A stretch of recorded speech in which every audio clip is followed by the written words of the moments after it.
Hello, everybody. Just wrapping up Sunday night's show. The tonight's show was the second half of the wide receiver class this year. Yesterday, I talked about the first half. You can go look at that video to see my favorites in the first half of the draft. I do think we need a real good receiver in this draft. We don't need to just get a receiver. We need somebody that's going to actually take over for Randall Cobb and probably Tavon Austin, to do what both of those guys do. You got to have the speed of the Tavon Austin and the ability to work the slot like Cobb. Maybe that's going to have to be two different receivers to do both of those. But we need that because if we don't have those two receivers, guys, we don't need a receiver. All those people, we don't need a receiver. We only have two receivers. Philadelphia Eagles have 4 cornerbacks now. We have 2 receivers.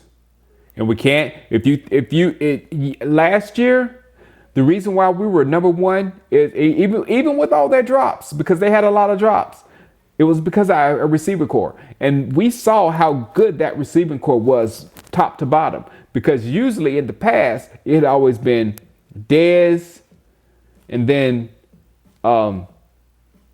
Cole Beasley and maybe a little Terrence Williams there, and everything else would tail off after that. And we don't want to get that way again when we don't have depth in our wide receiver position. And then also you got injuries like crazy. How many times have we heard Amari Cooper isn't there? How many times have we seen Amari Cooper on the sidelines and can't come back in or whatever? So we need another good, real good wide receiver, at least at Gallup's level or above.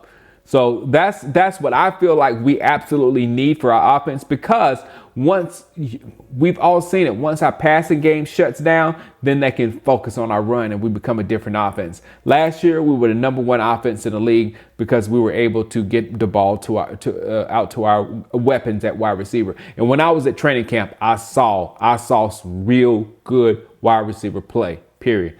All right. With the second half of the draft, and this was like we should not panic. There's only one receiver that I would really want in the first round. That's Ruggs. The other 2, I doubt they will fall. If they do fall, then we lucked up with something like that. But we don't have to stress about trying to get a wide receiver in the first round. First round should be best player available. I can't stand when say we should pick this first. We need to go this way. We need to do this. We need to read the draft. That's the smart way to do it. When you go for players, you end up like the Cleveland Browns. But we need to read the draft, and if players that we need, if players that fit our team start dropping, that's when you attack. You just don't go and say, oh, we need a cornerback, and we just get the next cornerback there because we need a cornerback. You know when we did that? We did that with Mo Claiborne. Wasted capital. Wasted capital. Wasted capital.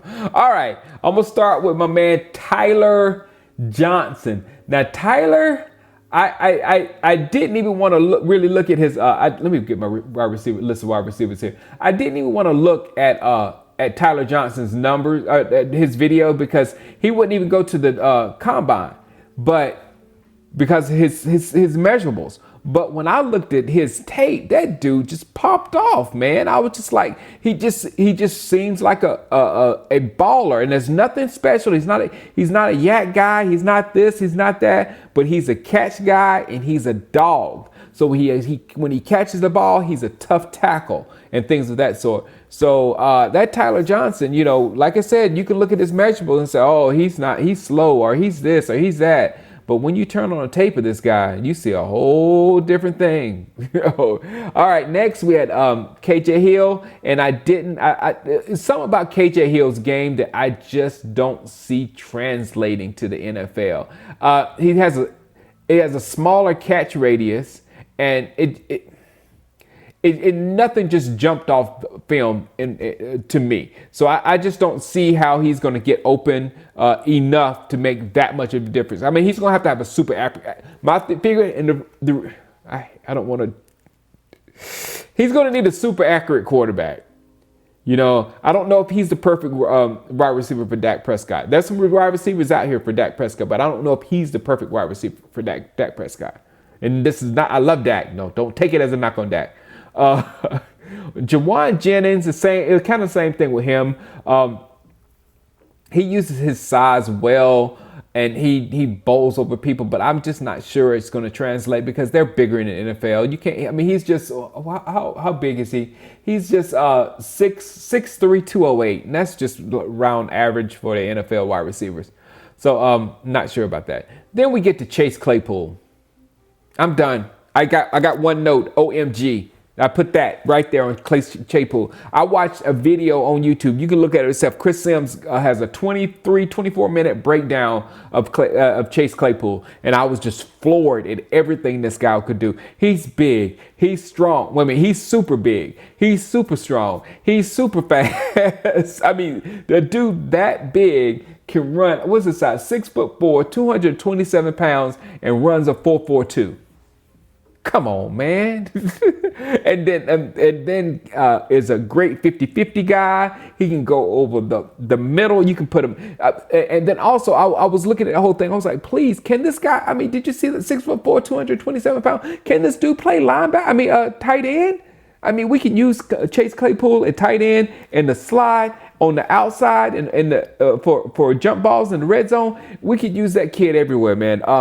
So put me down for Chase Claypool. He's right up there with Reagor, Riggs, and Claypool. Those three are like at the top of the list that I would want to play for the Dallas Cowboys because they're special. I think all three of those guys are special.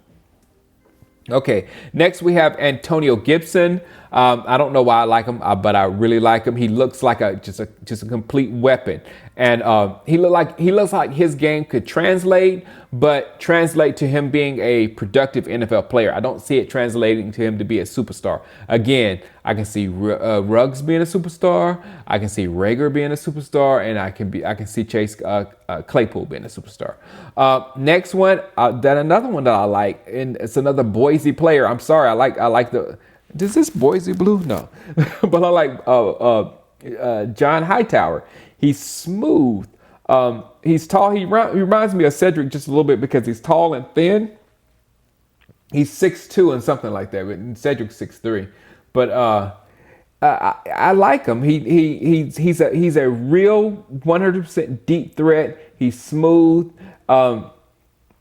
He's one. I like his tape. Go look at it. Van Jefferson, very smooth wide receiver. Nothing really bad to say about him. Very productive. If he falls, then that is a definite good receiver to catch. If we picked up Van Jefferson in the later rounds, then you would be happy. Antonio Gandy Golden, classic 50-50 guy. Another one pretty good. If he falls, get him and you'll be happy with him. I wouldn't go get him, period. Next is Devin DuBose. To me, it looks like Devin DuBose looks like a running back. I mean, we got Pollard for that. So that's why all these wide receivers that are catch and run beasts, but not blazing fast, we got Pollard for that. You know what I'm saying? So just put Pollard in the slot, get another fast guy, or get Chase Claypool and put with Pollard and all that kind of stuff. Get another bruising running back, and we got weapons for days. Just do that. But Devin DuBose, I told people in my live stream, Devin DuBose is 6'4". I mean, is 5'11", 210. Colin Johnson, who is 6'6", is only 10 pounds more than Devin DuBose. So Devin DuBose is a big, thick guy, but again, we already got a guy that can catch and run like that. Colin Johnson, on the other hand, we don't got the guy like that. 6'6", 220. We don't have that. And he did. Chase Claypool did one of these catches too at the sidelines when he stretched out to catch it, and it looked sick, but not as sick as Colin Johnson's. Colin Johnson is 6'6", not 6'5". He's 6'6", and he went way out of bounds, and his tiptoe was in bounds, and he caught that ball. So I'm like, that's another red zone. Potential web zone weapon. And those kind of wide receivers, they work well with Dak. I can see Dak and big wide receivers like that. I can see that happening all day long. Then we have Gabriel Davis. I kind of just didn't listen to him once I saw that he was like mimicking Odell Beckham. I mean, he had his hair like Odell Beckham. No, thank you.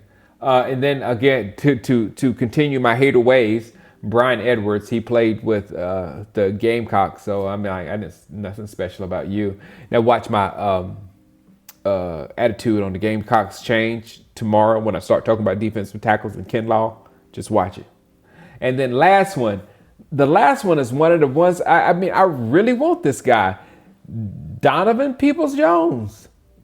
I love some Donovan Peoples-Jones. I mean, I don't know why he's not one of the better wide receivers in this draft. I mean, asked them in my chat, and they said he had a bad senior year. He had bad coaching. He didn't get along with Harbaugh, yada, yada, yada. But he's a smart kid. He was a pre-med. Somebody said he was in pre-med or something like that. So Donovan Peoples-Jones, and he looks like he's got dog in him. And I really want to receive it. Like, I think I brought up Diggs yesterday about having dogs. I like receivers with dog in them. Like Dez had lots of dog in them. So I think that's what excites our fan base, and that's what I like to do. But tomorrow night, I'll be back again, and it's time to get serious. I was having fun with all this wide receiver talk. Wide receivers. Oh, fun. Now it's time to get busy. Now we're going to talk about defensive tackle. Yeah, we got two. But I told you, if we had Gerald McCoy and Dontari Poe, and this was the third year that we was going in with those guys, you would be saying, we need to get the heir apparent. We need to get that next guy to take over for McCoy, because McCoy's not a number one defensive tackle anymore. And Dontari Poe has never been a number one defensive tackle. So we need to draft. And if we can draft one of these defensive tackles in the first round, I promise to do a backflip. I can't do a backflip. I can't promise that. But I promise to do something very crazy out of just sheer bliss. You know. So tomorrow night, we will talk defensive tackles. I'll talk them all. And I'll tell you what we need to do in the first round. All right, guys. Peace out. I'm having fun with this. I'm getting these draft juices going. And next week, we'll get ready a little bit more. And we'll have more of these players in our little craniums. All right, guys. I will holler at you later. Peace out.